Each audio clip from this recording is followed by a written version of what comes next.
Welcome to The How of Business with your host, Henry Lopez, the podcast that helps you start, run, and grow your small business. And now, here is your host. Welcome to this episode of The How of Business. This is Henry Lopez, and my guest today is Eric Malka. Eric, welcome to the show. Thank you, Henry.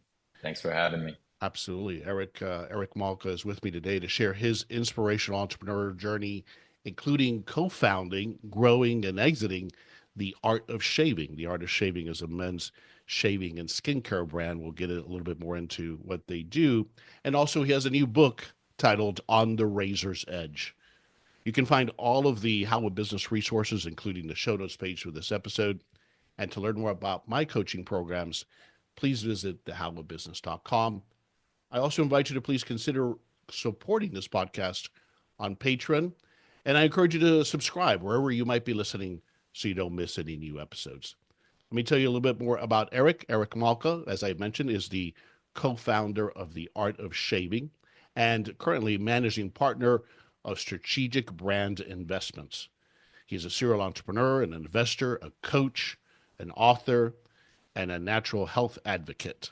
Under his leadership as CEO, Eric is credited for pioneering the luxury men's grooming and barbering industry. The Art of Shaving is, as I mentioned, a men's shaving and skincare brand that offers products and services to help you achieve a close, comfortable shave. They offer a variety of shaving products, including shaving creams, soaps, beard care products, and pre-shave oils.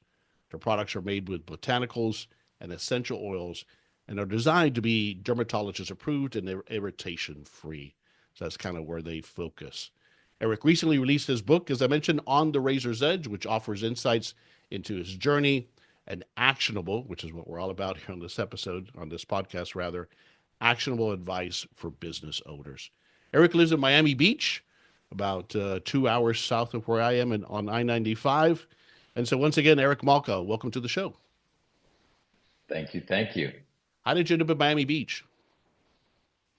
Funny enough, I moved to Puerto Rico in 1988. Is that right? And after living there for 5 years, I wanted to come back to the US mainland, but New York City felt like a non-starter for me weather-wise. And I came to a seminar in Miami Beach in 93, and it was like a light bulb. I was like, this is the perfect compromise between Puerto Rico and New York. And of course, you got plenty of New Yorkers in case you need some of that. Yeah, they've all got the memo now, a few days late. No doubt. And where did you grow up? So I was born in Morocco in Casablanca, and my family migrated to Canada when I was 10 years old. So I basically grew up between those two places. Got it. I could detect an accent, but I can't place it. But thanks for sharing that. It's all over the place. It's all over the place. Yeah, you're from all over, and now Miami Beach, so you have such a mix of people, and that's part of what makes it fantastic. Well, great. Well, let's get into. So, tell me the brief story. As I was trying to do the research on LinkedIn, it only goes back so far.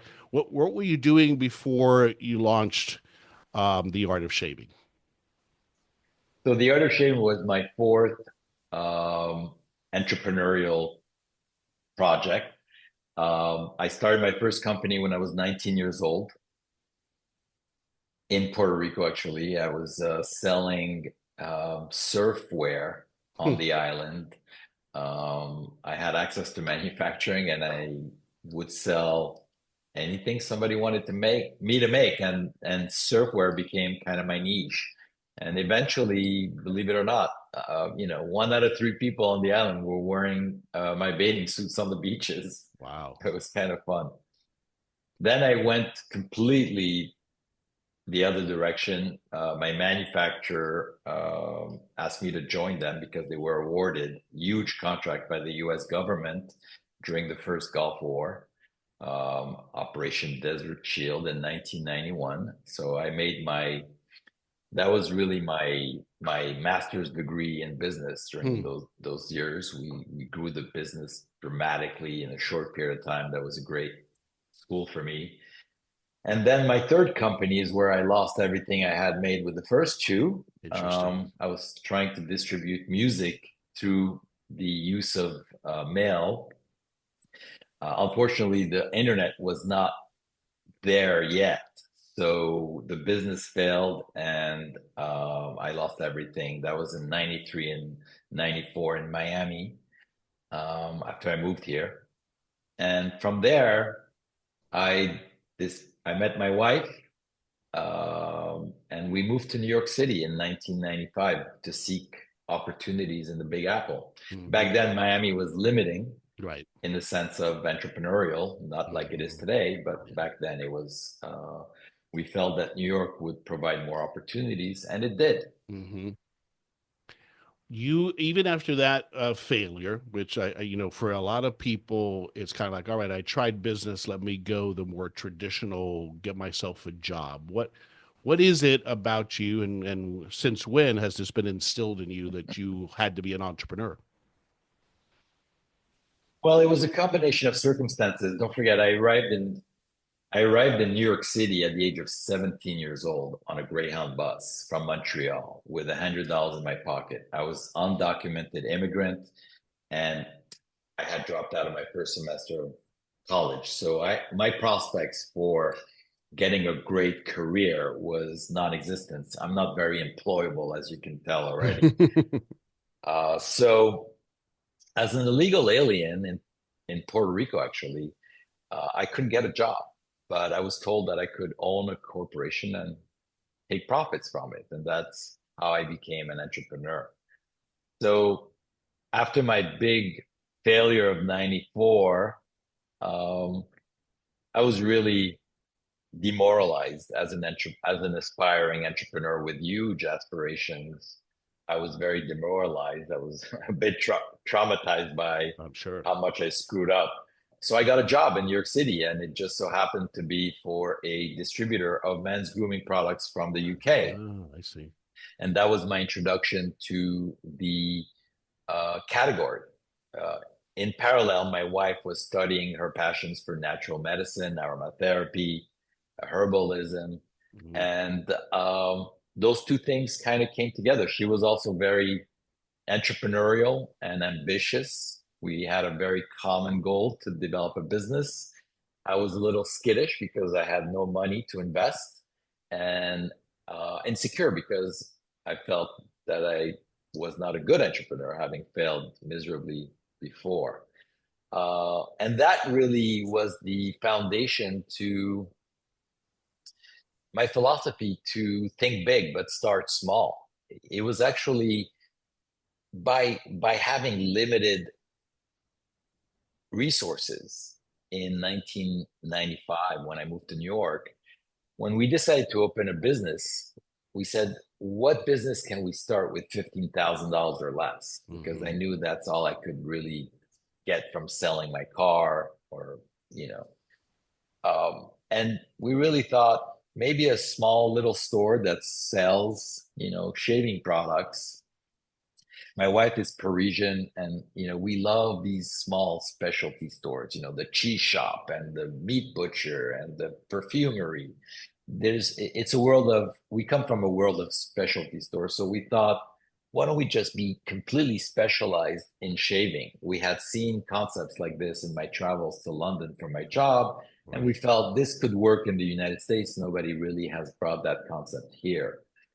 So that's how we basically started with a very small budget that allowed us to start in a tiny, tiny way and scale it to become what it became in a relatively short period of time. I mean, 12 years from Hmm. kitchen table to strategic acquisition is really not a long time to Right. build a Right.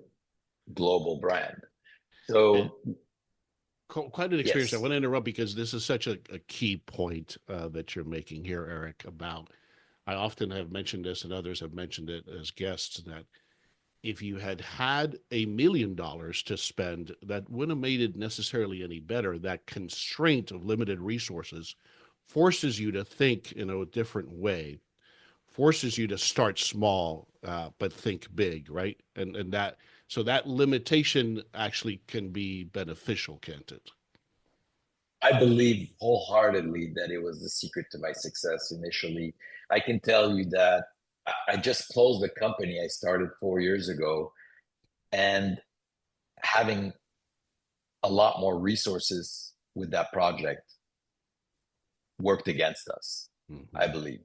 Mm-hmm. So you don't have to think big. Having a small mom and pop business, there's nothing wrong with having a small business if Right. that's what you want. But if you aspire to go far and high, your best is to start small. And another methodology that I developed because of that is the concept of crawling, walking, running, and then flying. Mm-hmm. A lot of businesses I coach that get into trouble is because they try to run before they could walk, or fly even before they could walk. Yeah. And that could be the kiss of death. You really want to front load your success in the beginning of your journey to really create a foundation that you can build on. We built the art of shaving for 9 years to a $10 million revenue, and then we went to $100 million in 9 years after that. So that J curve really requires some early discipline, Yeah. and it's really a marathon. And if you get to the marathon start line with a sprint like mentality, you're not going to finish the race, or you're going to lose it. Agreed. But you took the time, again, out of necessity, but also understanding that that was the best way to do, to build that foundation.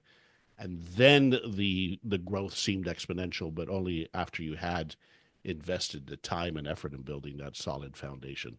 So I suspect that you had a very strong working model, business model, the systems were in place, all of that was Yes. there before you expanded.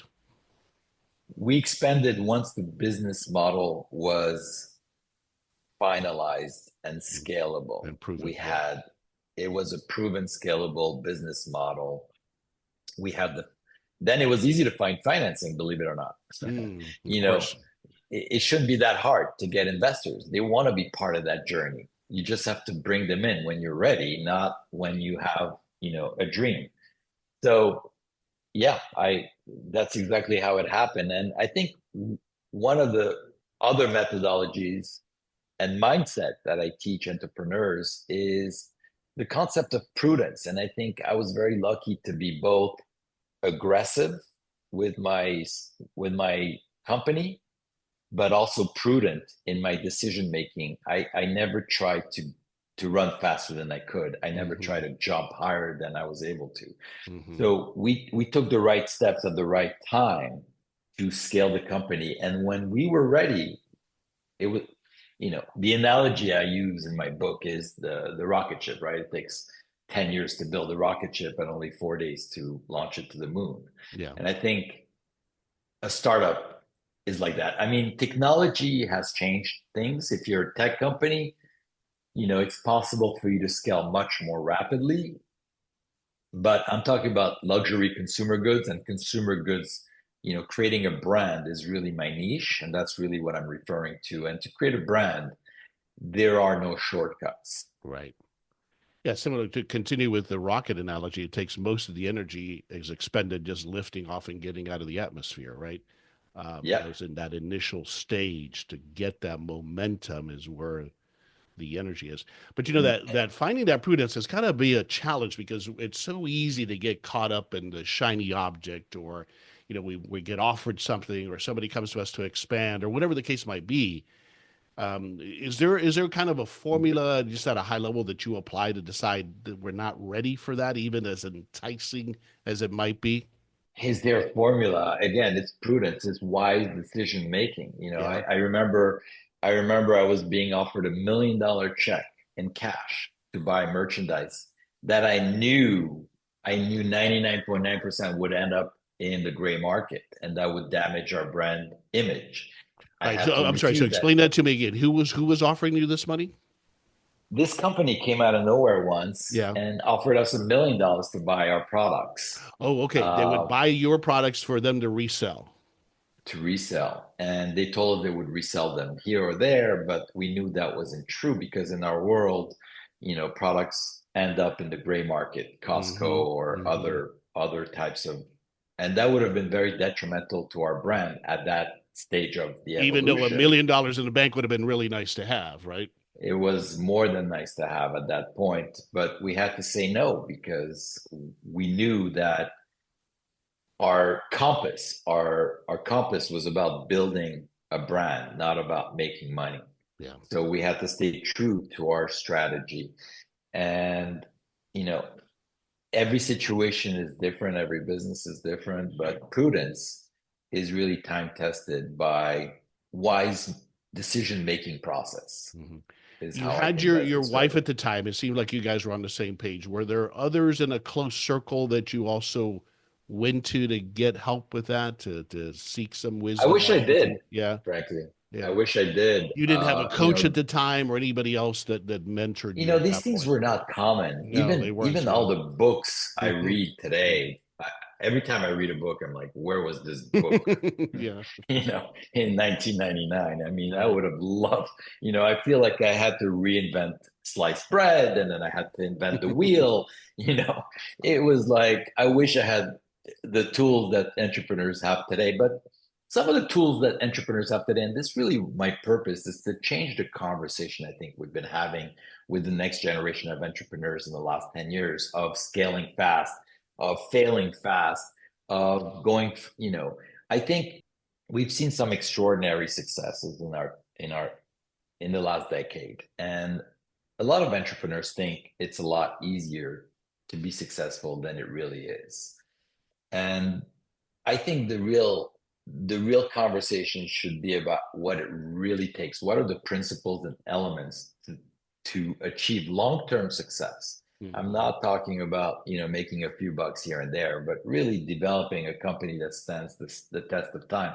And you can look at even Amazon was started in a garage Yeah, 20 years ago. yeah. These things don't happen And overnight. many And, years of toiling away, selling books and selling. I mean, it's selling just, books. yeah, yeah. So be ready to be I call entrepreneurs treasure hunters because our business plan is kind of the map, but then we go off onto our journey and get clues how to get to our treasure, and then we have obstacles and challenges, sometimes even challenges that can be fatal. Right. I got to think that a part of this, grow fast, fail fast, it comes from the tech startups that have been so influential, have gotten a lot of press. 100%. Yeah. And when I talk to tech entrepreneurs, I don't tell them the same things I tell No, consumer packaged goods it's entrepreneurs. a different animal. If Yeah. you're not moving super fast and taking super high risk, you're going to get the rug pulled from under your feet. Hmm. And that's why you see so many investors invest in seed rounds and just a glimpse of an app. It's a whole different world, and that world is unique to itself. Agreed. Agreed. How much do you think that luck plays into it, if at all, in your opinion and experience? Luck is extremely important. And we can spend hours talking about how to create luck, but I can tell you that for me, luck is the difference between being successful and being extremely successful. Hmm. Hmm. It's not whether you're going to make it or not. Luck is the turbo factor, the multiplier factor, the 10x factor is the luck along Yeah. the way, being at the right place at the right time. And there are ways to, luck is not going to find you on the couch watching TV. We all know that. We have to create our own luck, but it's not guaranteed at the same time. In my case, luck was essential throughout my journey with the art of shaving, from day one to the last day of my company. I can point to a dozen examples where luck was smiling in my direction and was a game changer. Yeah. Just the fact that we rode the metrosexual wave Right. uh, Right. was extremely timely. Well said. Thank you for saying that. That's that whole snippet there. I will be sharing with a lot of people because I think it's so spot on. And I do believe we put ourselves in a position to get lucky, but then we need those breaks, like you said, for us to get to that next level. Speaking of, you mentioned the metrosexual, the urban, that evolvement that happened in cities like New York City. This fine for me at that point in time when you got started. The landscape for a men's grooming. What did that look like in New York City? Well, my employer was selling these products to, high-end retailers, but they were buying it for Father's Day and Christmas. It was an Hmm. afterthought. It was a gifty item Right. instead of socks and ties for your dad. So it was a real sleepy category. And that's why we were motivated to open a store because we felt that that's how we could create that lane. And with good instincts more than foresight, we created a distribution channel for the category that didn't exist. And this location, was it just a retail location or could I also get a shave there? I'm not clear on No, that. the first location was a tiny store, 200 square feet that only sold products.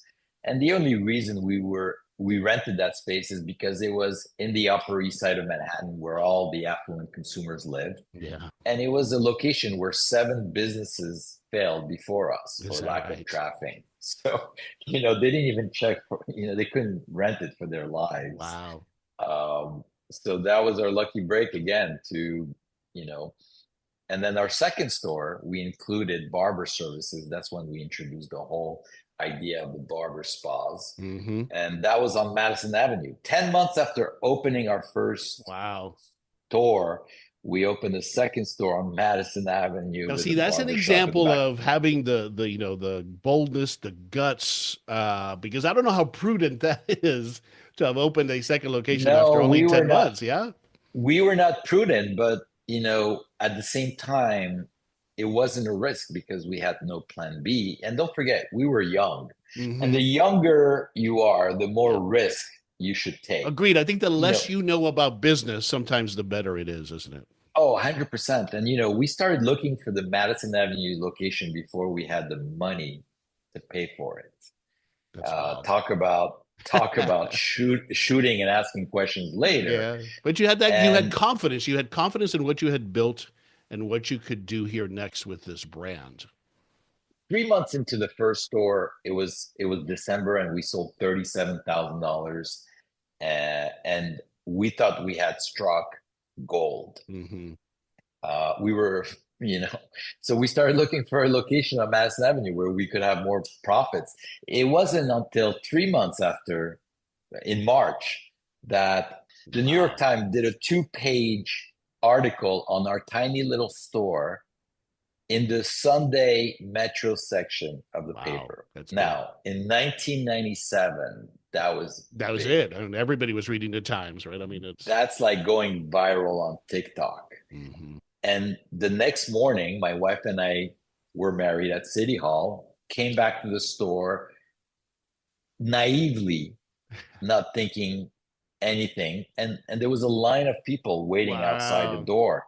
And the Wow. phone was ringing from all over the So country. you immediately knew this 200 square feet. We're gonna lose an opportunity here if we get stuck in this 200 square feet.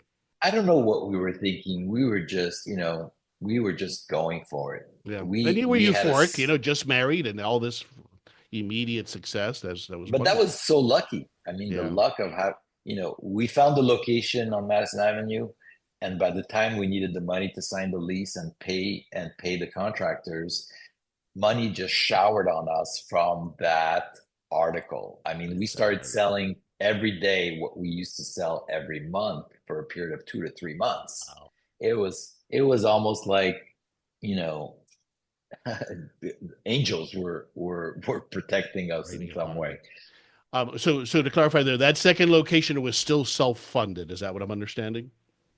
100%. It Yeah, was self-funded. yeah, It was still a small budget, but I think we hmm, spent $75,000. yeah. And we were lucky. We rented this great space. We pulled the carpet that was moldy from the 1970s and found pristine wood floors Oh my throughout. So, goodness, perfect. these are things that you can't plan for. Hmm. But again, as we talked about luck has two sides to it. You took the bold move and there it presented That's itself. right. Yeah, it could have been a nightmare. It could have been it was all rotted, but there it was. And so you took advantage of it. This is Henry Lopez, briefly pausing this episode to invite you to schedule a free coaching consultation with me. I welcome the opportunity to chat with you about your business plans and offer the guidance and accountability that we all need to achieve success. As an experienced small business owner myself, I understand the challenges you're experiencing, and often it's about helping you ask the right questions to help you make progress towards achieving your goals. Whether it's getting started with your first business or growing and maybe exiting your existing small business, I can help you get there. To find out more about my business coaching services and to schedule your free coaching consultation, please visit thehowofbusiness.com. Take that next step today towards finally realizing your business ownership dreams. I look forward to speaking with you soon. I want to go back to the product, Eric, and just briefly Yes. tell me this product that you were selling, was it your own product? Was it white labeled? Was it a combination? Where did this product come from? So the first product we sold in our store were from the brand I sold at my job. Right. And I kept Okay. my day job, by the way, for 6 months Oh, wow. until that article came out. I needed to support our family with my job. And my wife was the store manager. We when my boss at the time saw how successful our tiny little store he was in business 10 years and he wasn't as successful as we were. He basically said, I want to be your partner 50-50 or no more products. And Wow. that's when the light bulb came on that we had to control our own destiny by first sourcing other brands to sell so we wouldn't depend on one vendor. And immediately after that, use the money we made from the two stores to create our own brand of products. I see. And I wasn't confident that the name on the outside the store, The Art of Shaving, would translate to a shaving cream package. So we decided to test the thesis with three core products that we designed. My wife would give me design direction at home, and on our home computer, we made the labels and had somebody fill three products for us, and we slapped the labels on in the stores and put it on the shelf. And the products did extremely well right off the bat. Interesting. So that gave us the confidence to really go full speed ahead and create a full line. That's when I decided in my mind, we need this entire store to have products that we make That you make with our brand on it. essentially. And Very interesting. it took us, Go ahead. I'm sorry. yes, No, go ahead. we launched 37 products Wow. in 1998, but we were selling 200 products in our stores. Got it. So we continued to be a multi-brand retailers with 80% of our sales coming from 20% of the products, which were ours.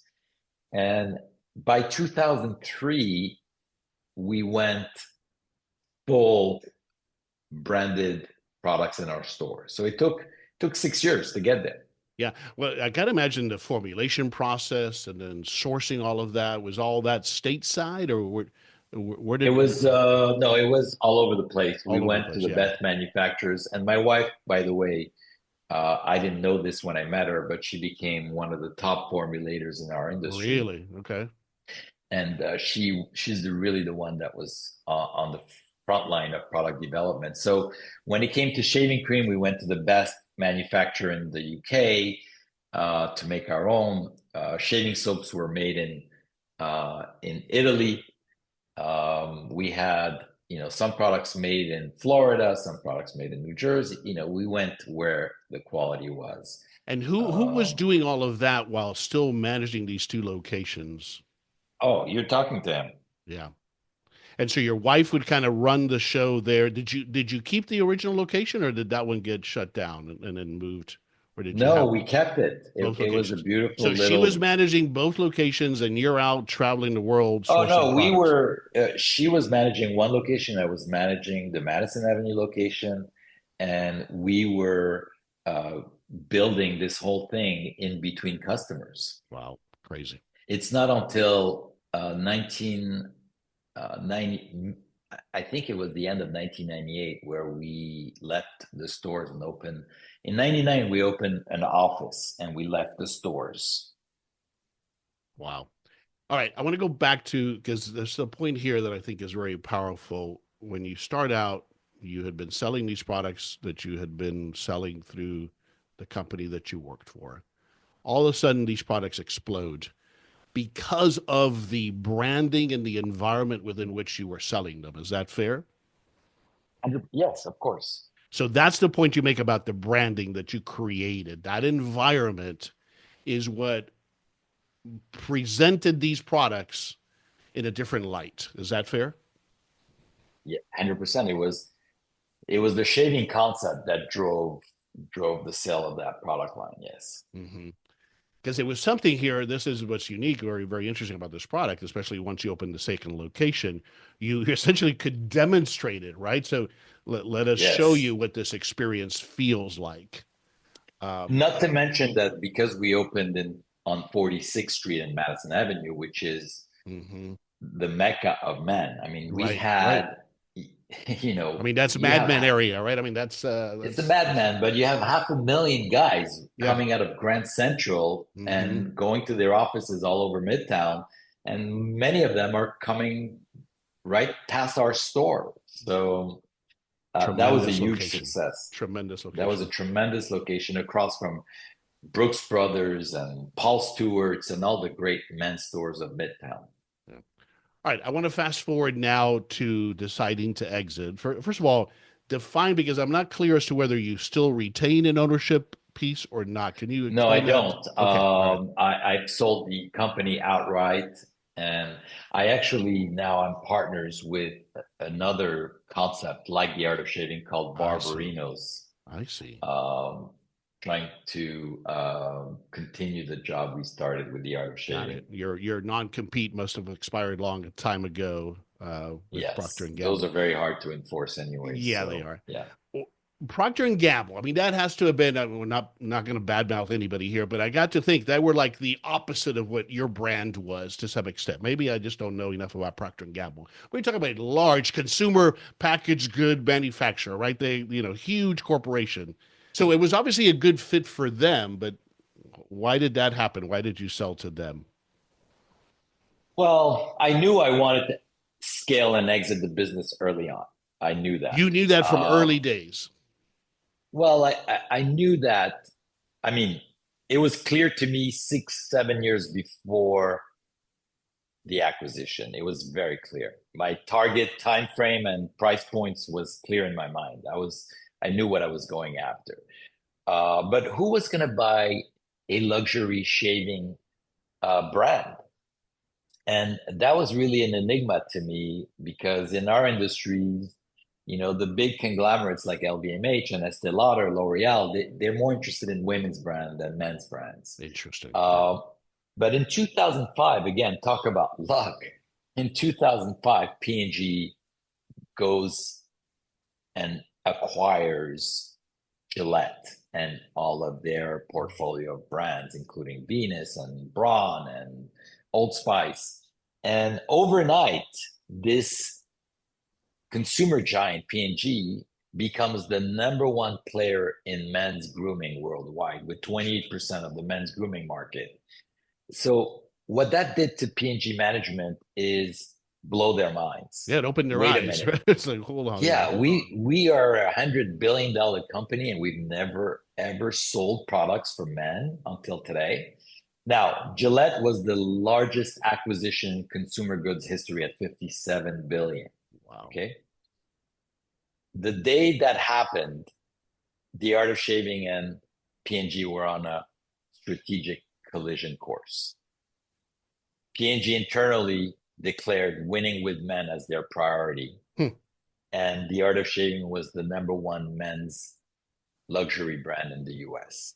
Amazing. So immediately, I think I was on CNN talking about the Fusion blade before it came out. Our PR team and their PR team got in touch. We wanted to get our hands on the razor before our competitors did, but they wouldn't. It was high secrecy. It was the first launch Gillette would have under the P&G umbrella. And they said, we're not going to give you a razor, but if you want to come, we'll have you test it and you can speak your opinions on CNN, because I think, people were skeptical about how many blades you need on a razor to get a good shave. I think they were up to 5 at that point. Oh, so I did that. And who was watching CNN? The president of P&G Men's Grooming. Wow. Who is this guy? What's this company about? He sends a couple of his executives to meet with me in Miami. Next thing you know, I take a license of the Gillette brand for the premium market. And we collaborate on a razor launch that was extremely successful, and which led to the acquisition of The Art of Shaving. So amazing. that's a little bit what happened. So much there that we could talk for hours about, that led to that eventual purchase. What do you? I know you talk about this in the book. What else do you think that you did at a high level that small business owners can learn from to prepare your business for a successful exit? I think we were focused more on branding than anything else. We wanted to create a jewel. A 10-carat diamond can be worth more than a truckload of basic jewelry, right? Yeah. So we wanted to create a gem, and it was always about branding. It was always about being excellent. I think it was an exercise in the mastery of brand. We wanted to create the most beautiful brand that we could create. And behind that was all the IPs, the proprietary products, the trademark, the relationship between that brand and the consumer, that emotional connection. And then in the later years, our growth. We scaled the business later on, and we scaled it in order to increase our sales price at exit, not because that's what we wanted to do with the business, but because we knew that the higher the sales were, the higher the sales price would be. But we really focused our energy on creating the most beautiful brand. Yeah, that was the key. And that's the key. It's such a key point, because if you look at a giant like P&G, if all you had was, you've got all these locations around the country, or you've got distribution, that's great, but they've got that. Right? They can squash you in a moment if they wanted to. But the brand, they know that has value. They know that takes years to build, right?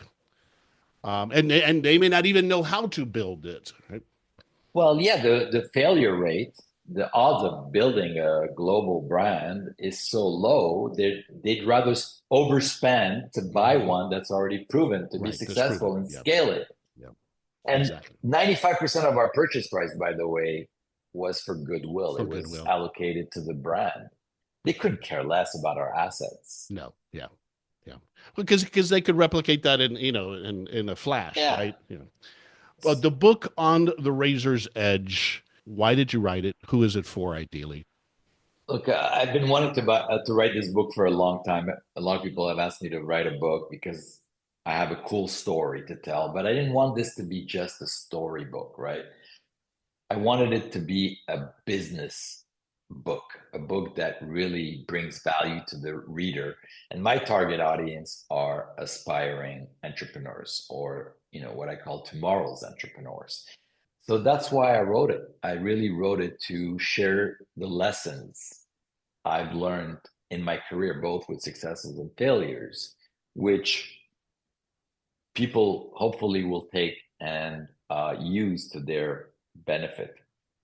Because we all know that being an entrepreneur is not easy, and the failure rate is extremely high. Mm-hmm. If this book can increase your odds of winning at the game of startups, then my contribution is satisfying. Yeah, it's fantastic. I had made the quip earlier that sometimes knowing too much is detrimental. And I meant that in context, that sometimes if we know too much, we can overthink and talk ourselves out of something.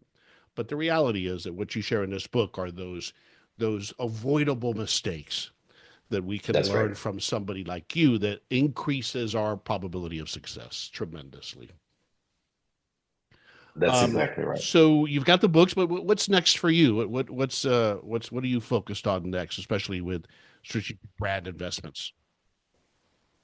Everything I'm focused on right now is to support and empower tomorrow's entrepreneurs. So, being on this podcast or speaking to live audiences, writing my book, investing in early stage companies, coaching clients. These are all the activities. I've been very fortunate. I don't have to worry about putting food on the table every day. So that freedom allows me to choose how I want to, spend my time. And as I get older, and maybe, you're experiencing some of that, I feel a need to serve, to be useful in this society. I've spent most of my life just taking, and I was lucky enough to get what I wanted to take, and now I feel like it's time to give back. Yeah, that's wonderful. That's wonderful. So as you alluded to, I know you take on very select few coaching clients. What does an ideal coaching client typically look like for you? Look, it has to be somebody that I enjoy spending time with, right?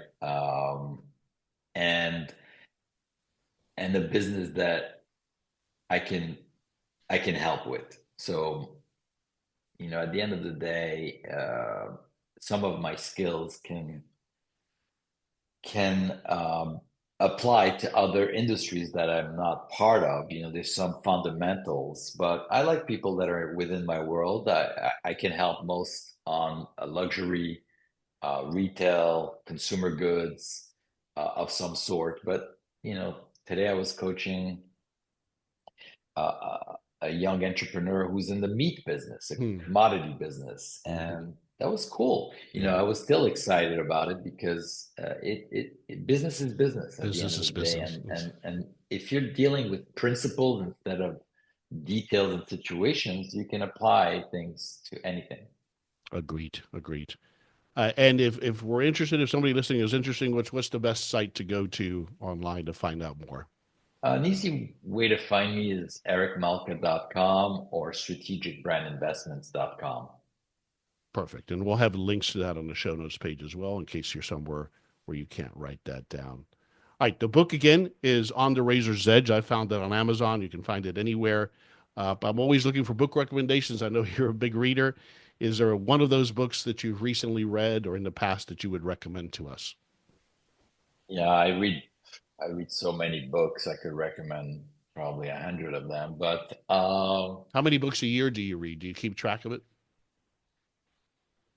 yeah, since I wrote my book, I read less books because I've been so busy with other Right. things. But I try to hit at least 10 to 20 books a year. Got it. Um, you know, I love learning, and it's been, something that I really dedicate a lot of my success to. Hmm. Here's a book I really loved.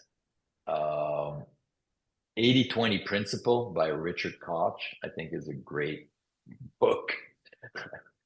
Um, I would highly recommend that. There's so many books. I mean, it's hard to say one. It's like a Yeah, favorite song. exactly. Well, excellent. That's a great recommendation. I don't believe I've read that, so I'll put it on my list as well. So thank you for that recommendation. I'll have that on the as a link as well on the show notes page. All right, let's wrap it up because of time, Eric. You and I could talk for hours about business.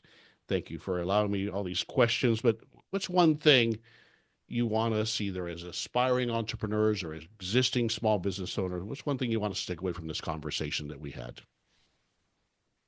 I think if you're going to learn one thing from me, right, is that brands are more valuable than companies.